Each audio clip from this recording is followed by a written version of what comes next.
वेद दुनिया के लगभग सबसे पुराने लिखित दस्तावेज हैं।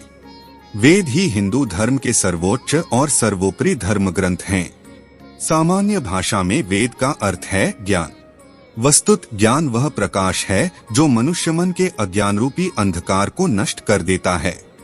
वेदों को इतिहास का ऐसा स्रोत कहा गया है जो पौराणिक ज्ञान विज्ञान का अथाह भंडार है।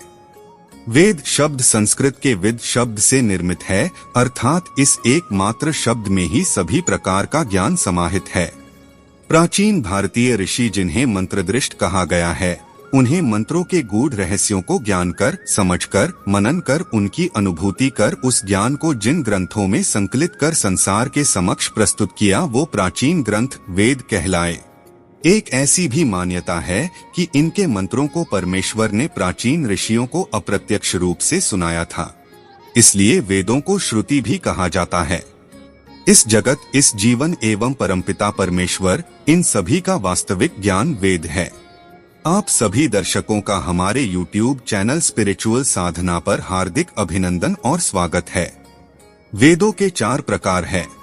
पहला है अथर्ववेद। अथर्ववेद चारों वेदों में से अंतिम है। इस वेद का प्राचीन जो हस्तलिपियों के आरंभ में भी लिखा मिला है। इस शब्द में अथर्वन और अंगिरस 2 प्राचीन ऋषिकुलों के नाम समाविष्ट हैं। इससे कुछ पंडितों का मत है कि इनमें से पहला शब्द अथर्वन पवित्र दैवी मंत्रों से संबंध रखता है और दूसरा टोना टोटका आदि मोहन मंत्रों से। बहुत दिनों तक वेदों के संबंध में केवल त्रयी शब्द का उपयोग होता रहा और चारों वेदों की एक साथ गणना बहुत पीछे हुई, जिससे विद्वानों का अनुमान है कि अथर्ववेद को अन्य वेदों की अपेक्षा कम पवित्र माना गया। धर्मसूत्रों और स्मृतियों में स्पष्टत उसका उल्लेख अनादर से किया गया है। आपस्तंभ धर्मसूत्र और विष्णु स्मृति दोनों ही इसकी उपेक्षा करती है और विष्णु स्मृति में तो अथर्ववेद के मारक मंत्रों के प्रयोक्ताओं को 7 हत्यारों में गिना गया है। अथर्ववेद के 2 पाठों शौनक और पैप्पलद में संचरित हुए लगभग सभी स्तोत्र ऋग्वेद के स्तोत्रों के छदों में रचित हैं। दोनों वेदों में इसके अतिरिक्त अन्य कोई समानता नहीं है। अथर्ववेद दैनिक जीवन से जुड़े तांत्रिक धार्मिक सरोकारों को व्यक्त करता है। इसका स्वर ऋग्वेद के उस अधिक पुरोहिती स्वर से भिन्न है जो महान देवों को महिमामंडित करता है और सोम के प्रभाव में कवियों की उत्प्रेरित दृष्टि का वर्णन करता है। यज्ञों व देवों को अनदेखा करने के कारण वैदिक पुरोहित वर्ग इसे अन्य 3 वेदों के बराबर नहीं मानता था। इसे यह दर्जा बहुत बाद में मिला। इसकी भाषा ऋग्वेद की भाषा की तुलना में स्पष्टतः बात की है और कई स्थानों पर ब्राह्मण ग्रंथों से मिलती है।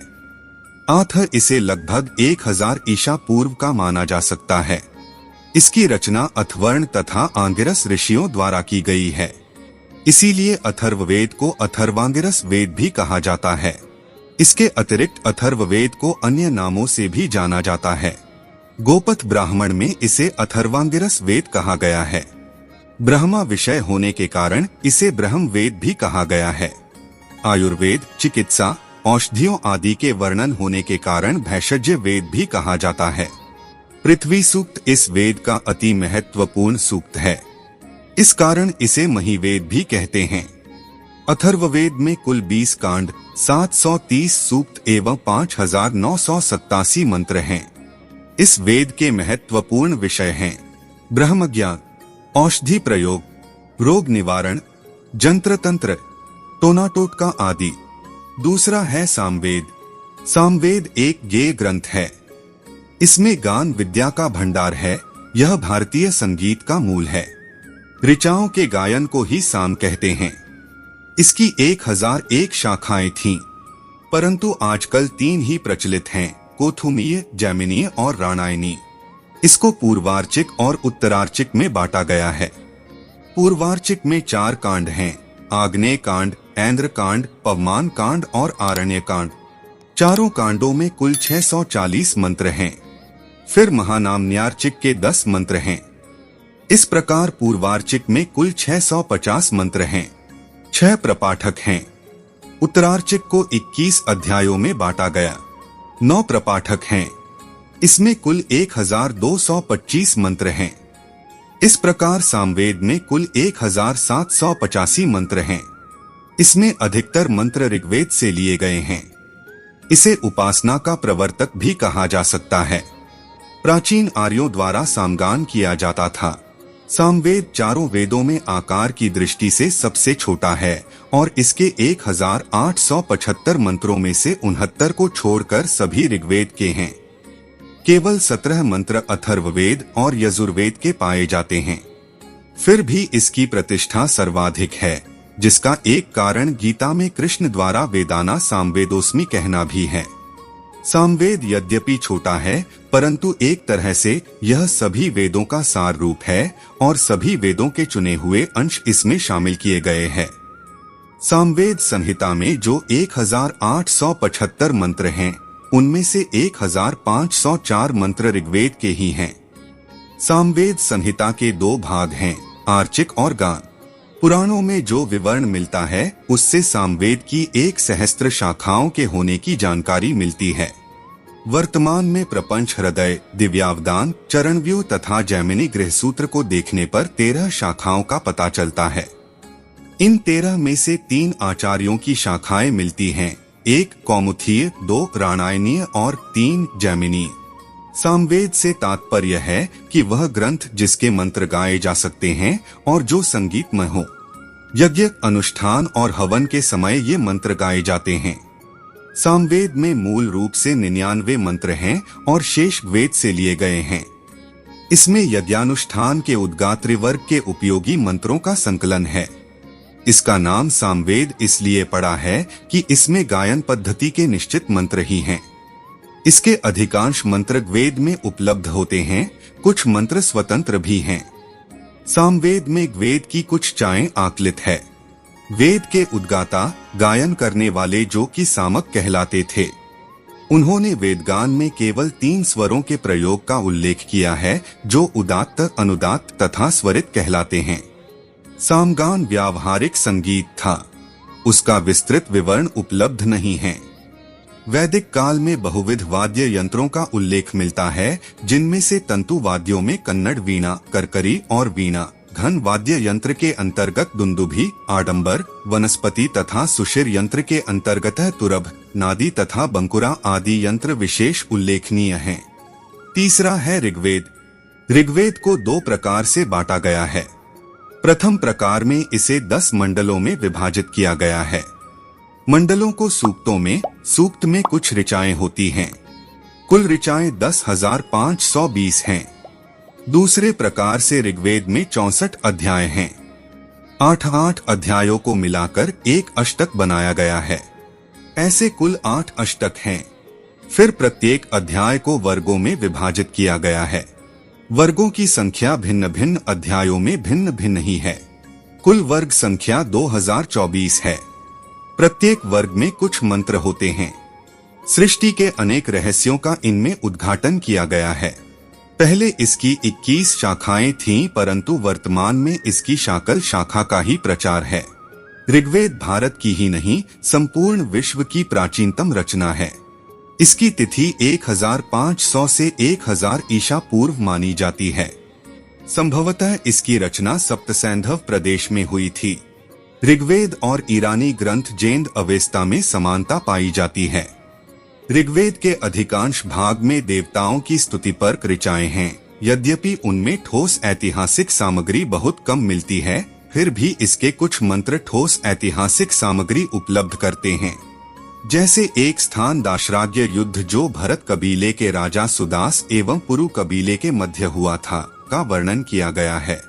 भरत जन के नेता सुदास के मुख्य पुरोहित वशिष्ठ थे, जबकि इनके विरोधी 10 जनों के संघ के पुरोहित विश्वामित्र थे। 10 जनों के संघ में 5 जनों के अतिरिक्त अलिन, पक्त, भलनसु, शिव तथा विज्ञाशिन के राजा सम्मिलित थे। भरत जन का राजवंश त्रितसुजन मालूम पड़ता है, जिसके प्रतिनिधि देवदास एवं सुदास थे। भरत जन के नेता सुदास ने रावी नदी के तट पर उस राजाओं के संघ को पराजित कर ऋग्वैदिक भारत के चक्रवर्ती शासक के पद पर अधिष्ठित हुए। ऋग्वेद में यदु, द्रुह्यु, तुर्वश, पुरु और अनु 5 जनों का वर्णन मिलता है। यह सबसे प्राचीनतम वेद माना जाता है। ऋग्वेद के कई सूक्तों में विभिन्न वैदिक देवताओं की स्तुति करने वाले मंत्र हैं। यद्यपि ऋग्वेद में अन्य प्रकार के सूक्त भी हैं, परंतु देवताओं की स्तुति करने वाले स्तोत्रों की प्रधानता है। ऋग्वेद में कुल 10 मंडल हैं और उनमें 1028 सूक्त हैं और कुल 10,580 ऋचाएं हैं। इसके 10 मंडलों में कुछ मंडल छोटे हैं और कुछ मंडल बड़े हैं। प्रथम और अंतिम मंडल दोनों ही समान रूप से बड़े हैं। उनमें सूक्तों की संख्या भी 191 है। दूसरे मंडल से 7वें मंडल तक का अंश ऋग्वेद का श्रेष्ठ भाग है, उसका हृदय है। 8वें मंडल और प्रथम मंडल के प्रारंभिक 50 सूक्तों में समानता है। ऋक्ष शब्द ऋग्वेद में एक बार तथा परवर्ती वैदिक साहित्य में कदाचित ही प्रयुक्त हुआ है। ऋग्वेद में यातुधानों को यज्ञों में बाधा डालने वाला तथा पवित्रात्माओं को कष्ट पहुंचाने वाला कहा गया है। 9वां मंडल सोम से संबंधित होने से पूर्ण रूप से स्वतंत्र है। यह 9वां मंडल 8 मंडलों में सम्मिलित सोम संबंधी सूक्तों का संग्रह है। इसमें नवीन सूक्तों की रचना नहीं है। 10वें मंडल में प्रथम मंडल की सूक्त संख्याओं को ही बनाए रखा गया है, पर इस मंडल का विषय, कथा, भाषा आदि सभी परिवर्तीकरण की रचनाएं हैं। ऋग्वेद के मंत्रों या ऋचाओं की रचना किसी एक ऋषि ने एक निश्चित अवधि में नहीं की, अपितु विभिन्न काल में विभिन्न ऋषियों द्वारा ये रची और संकलित की गईं। ऋग्वेद के मंत्र स्तुति मंत्र होने से ऋग्वेद का धार्मिक और आध्यात्मिक महत्व अधिक है। चारों वेदों में सर्वाधिक प्राचीन वेद ऋग्वेद से आर्यों की राजनीतिक प्रणाली एवं इतिहास के विषय में जानकारी प्राप्त होती है। ऋग्वेद अर्थात ऐसा ज्ञान जो ऋचाओं में बद्ध हो। चौथा है यजुर्वेद। यजुर्वेद हिंदू धर्म का एक महत्वपूर्ण श्रुति धर्म ग्रंथ और 4 वेदों में से एक है। इसमें यज्ञ की असल प्रक्रिया के लिए गद्य और पद्य मंत्र हैं। ये हिंदू धर्म के 4 पवित्रतम प्रमुख ग्रंथों में से एक है और अक्सर ऋग्वेद के बाद दूसरा वेद माना जाता है। इसमें ऋग्वेद के 663 मंत्र पाए जाते हैं। फिर भी इसे ऋग्वेद से अलग माना जाता है क्योंकि यजुर्वेद मुख्य रूप से एक गद्यात्मक ग्रंथ है। यज्ञ में कहे जाने वाले गद्यात्मक मंत्रों को यजुस कहा जाता है।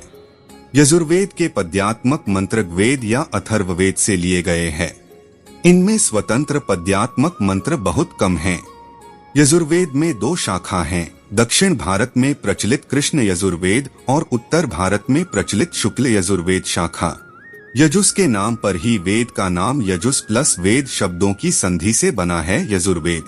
यज का अर्थ समर्पण से होता है।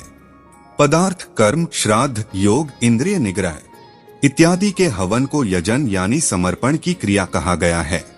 इस वेद में अधिकांशतः यज्ञों और हवनों के नियम और विधान हैं, अतः यह ग्रंथ कर्मकांड प्रधान है। यजुर्वेद की संहिताएं लगभग अंतिम रची गई संहिताएं थीं, जो ईसा पूर्व द्वितीय सहस्राब्दी से प्रथम सहस्राब्दी के आरंभिक सदियों में लिखी गई थी। इस ग्रंथ से आर्यों के सामाजिक और धार्मिक जीवन पर प्रकाश पड़ता है। उनके समय की वर्ण व्यवस्था तथा वर्णाश्रम की झांकी भी इसमें है।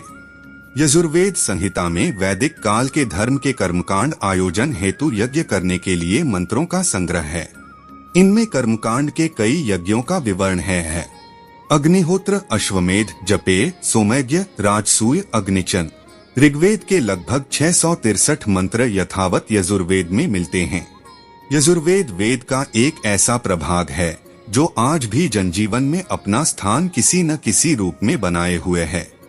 संस्कारों एवं यज्ञीय कर्मकांडों के अधिकांश मंत्र यजुर्वेद के ही हैं। यजुर्वेदाध्यायी परंपरा में 2 संप्रदाय, ब्रह्मा संप्रदाय अथवा कृष्ण यजुर्वेद और आदित्य संप्रदाय अथवा शुक्ल यजुर्वेद ही प्रमुख हैं। वर्तमान में कृष्ण यजुर्वेद की शाखा में 4 संहिताएं तैत्तिरीय, मैत्रायणी, कठ और कपिष्ठल कठ ही उपलब्ध हैं। शुक्ल यजुर्वेद की शाखाओं में 2 प्रधान संहिताएं, एक मध्यदिन संहिता और 2 कांग संहिता ही वर्तमान में उपलब्ध हैं। आजकल प्रायः उपलब्ध होने वाला यजुर्वेद मध्यदिन संहिता ही है। इसमें 40 अध्याय, 1975 कंडिकाएं तथा 3988 मंत्र हैं।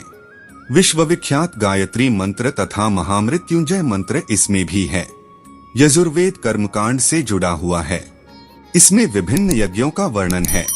यजुर्वेद पाठ अधोर्य द्वारा किया जाता है। यजुर्वेद 5 शाखाओं में विभक्त है। काठक, कपिष्ठल, मैत्रियाणी, तैतीरी, वाजसनेयी। यहाँ तक बने रहने के लिए आप सभी दर्शक महानुभावों को कोटि कोटि प्रणाम।